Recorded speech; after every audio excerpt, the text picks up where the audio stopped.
4절부터 7절 본문을 통해 우리를 돌보시는 하나님이라는 제목으로 말씀을 증거하겠습니다.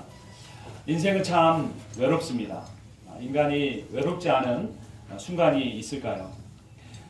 모든 사람은 어머니의 뱃속에서 나오는 순간부터 죽음에 이르는 순간까지 외로워한다고 합니다. 심리학자 융은 그래서 인간은 태어날 때부터 외로움을 안고 태어난다고 말했습니다. 그리고 나서 단 한순간도 외롭지 않은 날이 없습니다. 그래서 여러분, 외로움이라는 단어에는 반대말이 없다고 합니다. 여러분 혹시 집에 가셔서 국어사전을 살펴보십시오. 외로움이라는 단어에는 반대말이 없습니다. 사람은 다 외롭습니다. 가족이 없는 사람도 외로워하고 가족이 있는 사람도 외로워합니다. 결혼을 하지 않은 사람도 외로워하고 결혼한 사람도 외로워합니다. 친구가 없는 사람도 외로워하고 친구가 있는 사람도 외로워합니다. 이렇게 시골에 사는 사람만 외로워하는 것이 아니라 도시에 사는 사람도 외로워합니다. 이민자만 외로운 것이 아니고 요즘 한국 사는 사람들 얼마나 외로워하는지 모른다고 합니다. 정도의 차이는 있겠지만 사람은 다 외롭습니다. 그래서 이 외로움을 극복하기 위해서 무엇인가를 하려고 합니다. 어떤 사람은 공부를 열심히 해서 학위를 얻음으로써 자기 정체성을 찾으려고 합니다. 어떤 사람은 이상적인 배우자를 만나서 예쁜 아이들을 낳아 기르면서 행복해지려고 합니다. 어떤 사람은 돈을 많이 벌어서 다른 사람에게 내가 무시당하지 않고 살아야지 이렇게 생각하기도 합니다. 어떤 사람은 좋은 추억을 만들어서 자기의 인생에 의미를 주려고 합니다. 하지만 그 어떤 것도 우리를 궁극적으로 외로움에서 건져내 주지는 못합니다. 왜냐하면 우리 안에는 오늘 설교의 제목처럼 하나님의 돌보심을 통해서만 우리 안에 채워지는 부분이 있기 때문에 그렇습니다. 우리는 결국 이렇게 외로워하며 살다가 나이를 먹고 결국엔 죽게 됩니다.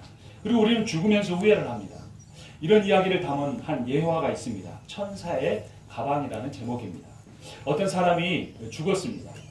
그때 천사가 가방 하나를 들고 그 사람에게 다가왔습니다. 이렇게 해서 죽은 사람과 천사 사이에 대화가 시작됐습니다. 천사가 이렇게 말합니다.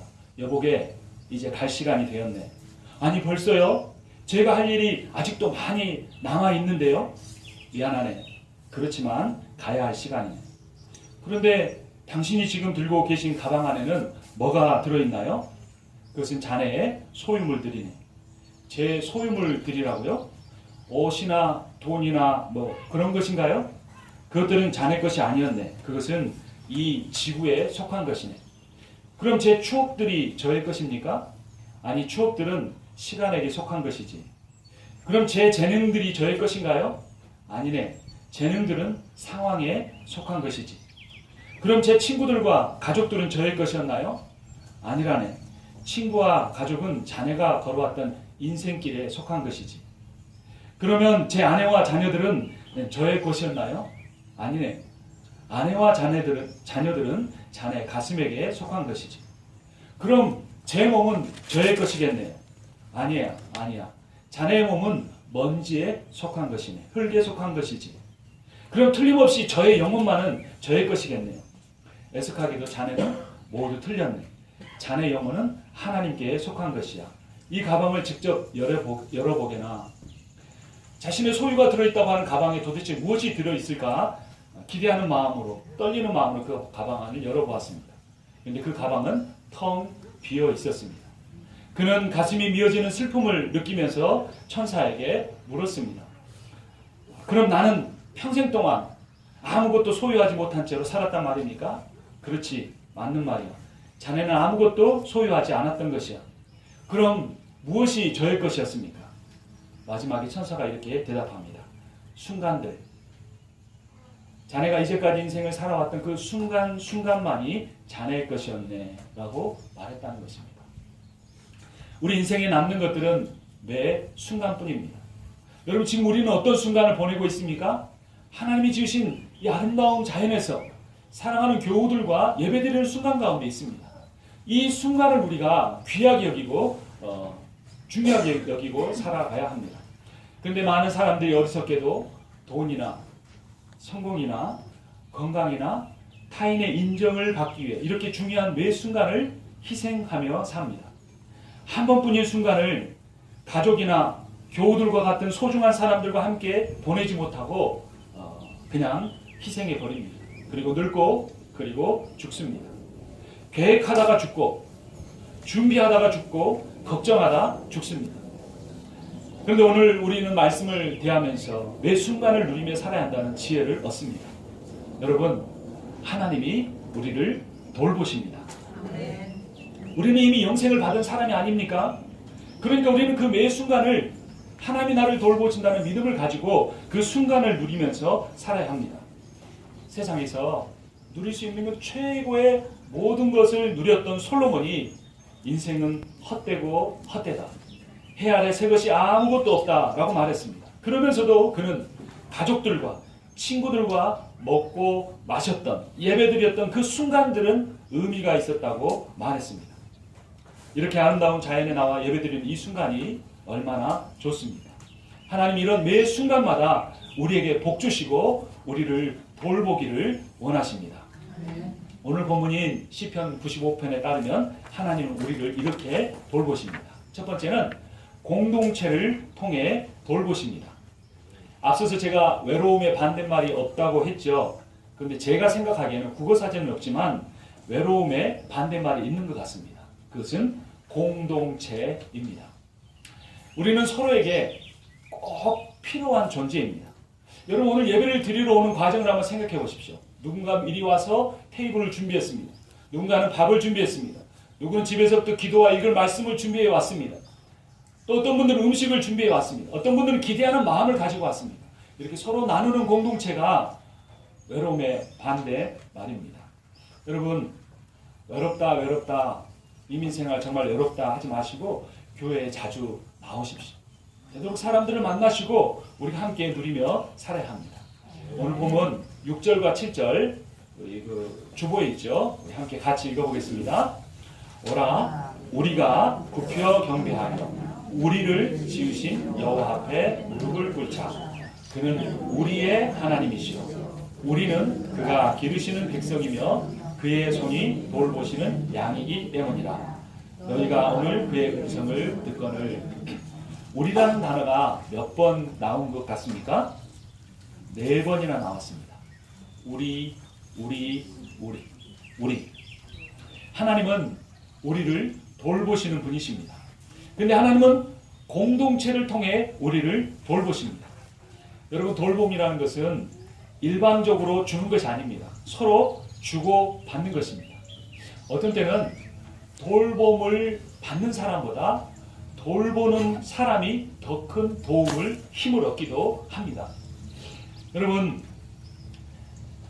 오늘 이 자리가 참 좋죠. 근데 만약 여러분이 오늘 혼자 이 자리에 와서 앉아 계신다고 생각해 보십시오. 주위의 풍경이 어떻게 느껴지겠습니까? 참 별로지 않겠죠. 함께 하니까 교우들이 함께 앉아 있으니까 자연도 좋지만 함께 하니까 공동체가 더 좋은 것입니다. 그래서 이 공동체의 돌봄이 인생의 외로움을 극복하게 합니다. 우리는 돌봄을 서로 주고받음으로써 영적인 유대감까지 가질 수 있습니다. 교회란 어떤 특별한 유능한 몇몇 사람이 부족한 사람을 돕는 것이 아닙니다. 우리는 다 연약합니다. 저도 얼마나 연약한 존재인지 모릅니다. 저도 여러분들의 돌봄이 관심이 필요합니다. 자신의 연약함 우리가 다 인정했으면 좋겠습니다. 다른 사람을 돕기도 하지만 나도 여러분의 도움이 필요합니다 라고 인정하고 돌봄을 서로 주고받는 아름다운 공동체가 되기를 바랍니다. 둘째, 하나님은 자신을 통해 우리를 돌보십니다. 이번에는 4절과 5절을 함께 읽어보겠습니다. 땅의 깊은 곳이 그의 손안에 있으며 산들의 높은 곳도 그의 것이로다. 바다도 그의 것이라. 그가 만드셨고 육지도 그의 손이 지으셨도다. 그라는 단어가 몇 번쯤 나오는 것 같습니까? 무려 5번이나 나옵니다. 그분은 창조주 하나님이십니다. 여러분 하나님은 어디에나 계십니다. 여러분 다시 한번 주변을 한번 돌아보십시오. 앞에도 한번 보시고 제가 있는 쪽으로 보면 하늘도 보입니까?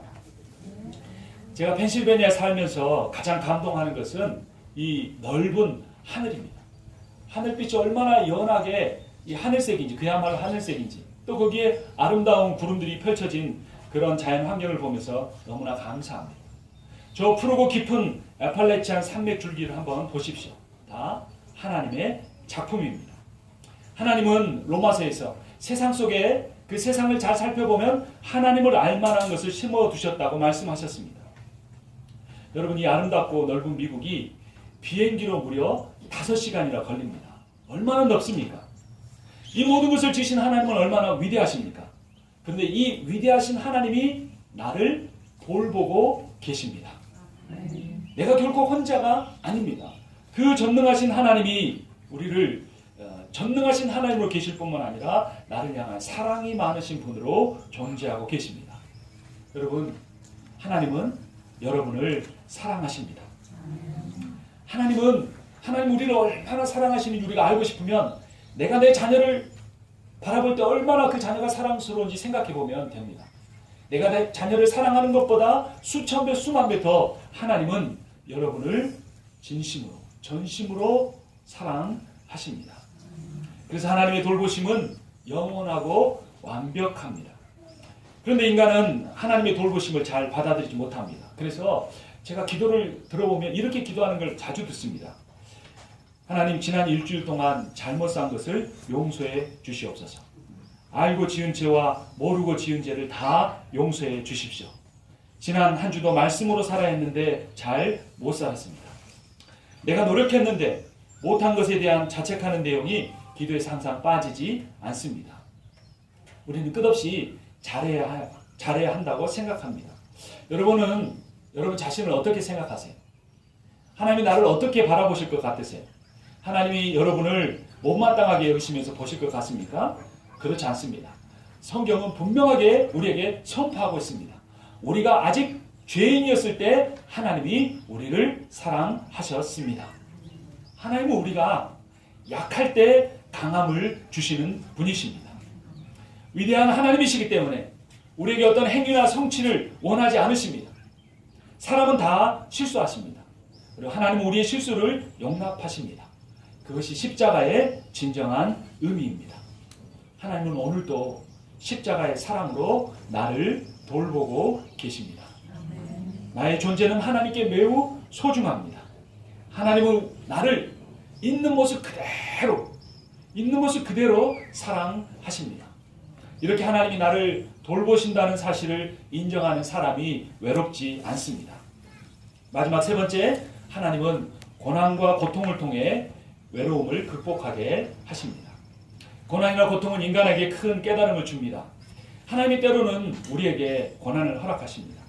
그런데 더 중요한 것은 하나님이 우리가 고통당할 때 우리보다 더 고통스러워 하신다는 것입니다. 하나님은 예수 그리스도의 성육신과 성령의 내주를 통하여 고통당하는 우리 안에 들어와 계십니다. 여러분, 하나님은 살아 계십니다. 그리고 그 살아 계신 하나님이 나를 돌보고 계십니다. 그런데 문제는 세상이 나를 돌보시는 하나님을 의지하고 살기보다 내 욕심과 내 자아를 의지하면서 살라고 가르치고 유혹하고 있습니다. 그래서 하나님이 우리로 하여금 이 세상의 유혹으로부터 벗어나게 하기 위하여 고난을 주신 것입니다. 그래서 고난은 우리의 인생의 최고의 선물입니다. 고난이 우리를 돌보시는 하나님을 찾게 만듭니다. 고통이 우리를 돌보시는 하나님을 만나게 이끌어 줍니다. 고난은 동일한 고난을 겪고 있는 형제들과 자매들을 하나로 묶어줍니다. 그리고 고난을 당하는 사람들이 서로 돌봄을 주고받음으로써 아름다운 공동체를 이루게 합니다. 고난을 겪을 수밖에 없는 인간은 돌봄이 필요한 약한 존재이면서 동시에 고난을 겪는 다른 사람을 돌볼 수 있는 아주 강한 존재입니다. 우리는 고난을 겪는 사람을 돌볼 뿐만 아니라 그러므로 고난을 겪을 때 다른 사람에게 돌봄을 요청할 수 있어야 합니다. 그래서 고난은 인간을 연결하는 고리이고 인간 사이에 닫힌 문을 여는 열쇠인 것입니다. 그래서 우리가 다른 사람의 연약함을 비난하지 않아야 합니다. 연약한 사람은 비난의 대상이 아니라 돌봄의 대상입니다. 또한 고난을 겪는 자신을 부끄러워하지 마십시오. 나는 완벽한 존재가 아니고 돌봄이 필요한 존재입니다. 하나님이 나를 그렇게 창조하셨습니다. 고난은 부부관계나 교회 성도들의 관계가 서로의 돌봄이 없이는 살 수 없는 돌봄의 공동체로 창조되었다는 사실을 깨닫게 해줍니다. 오늘 말씀의 결론입니다. 우리의 돌봄은 완벽을 목적으로 하지 않습니다. 우리의 돌봄은 상대를 그냥 끌어안는 것입니다. 우리의 돌봄은 영원한 삶에 이를 때까지 함께 견디기 위한 것입니다. 하나님이 우리를 위해 준비해 놓으신 영원한 삶으로 가는 길이 참 외롭고 힘듭니다. 근데 여러분, 잠시라도 내 호흡을 가다듬고 기도하면, 잠시라도 잠깐이라도 생각해보면 하나님이 나를 돌보고 계신다는 것을 느낄 수 있습니다. 그리고 조금만 더 한 호흡을 가다듬고 내가 기도의 숨을 내쉬면 내 주변에 나의 도움이 필요한, 나의 돌봄이 필요한 사람이 있다는 것을 깨닫게 됩니다. 영원한 삶으로 가는 고난의 길에 선 우리가 서로를 부둥켜 안기를 원합니다. 저도 목회자로서, 설교자로서 여러분을 격려합니다. 여러분을 위로합니다. 여러분을 사랑합니다. 여러분을 위해서 기도하고 있습니다. 저만 아니라 우리가 그렇게 함께 서로를 격려하고 서로를 위로하고 서로를 사랑하며 서로를 위하여 기도하며 나아가기를 원합니다. 우리가 서로에게 해줄 수 있는 최고의 돌봄이 무엇일까요? 그것은 뭐냐면 완벽주의를 버리는 것입니다. 자녀에게 이렇게 말하기를 원합니다. 저부터 제 자녀들에게 이렇게 실천해야 할 것 같습니다. 이렇게 한번 말해보겠습니다. 따라해보겠습니다. 철저하지 않아도 돼. 실수해도 돼. 괜찮아. 하나님은 너를 사랑하셔. 나는 너를 사랑해. 배우자에게도 이렇게 말하면 좋겠습니다. 나는 당신이 털털해서 좋아. 그건 하기 싫으신가요? 한번 이렇게 다시 한번 그래도 꼭 하시길 바랍니다. 그래야 설교가 끝이 납니다. 나는 당신이 털털해서 좋아.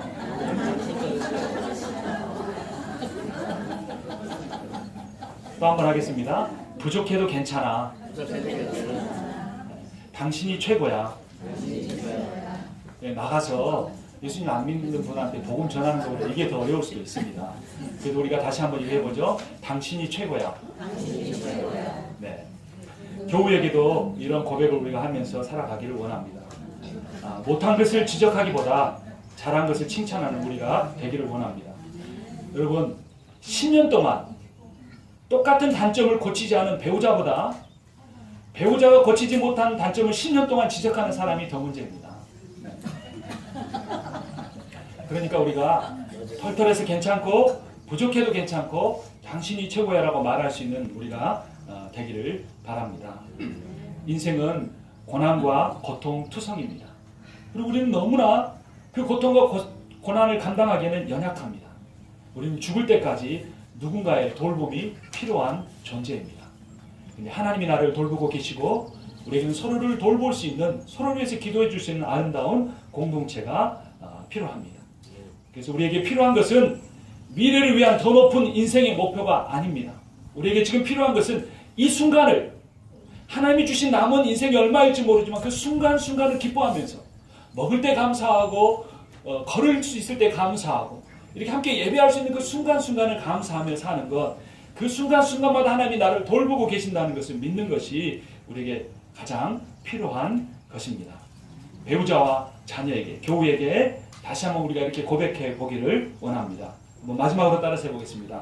당신 때문에 나는 행복합니다. 당신이 자랑스럽습니다.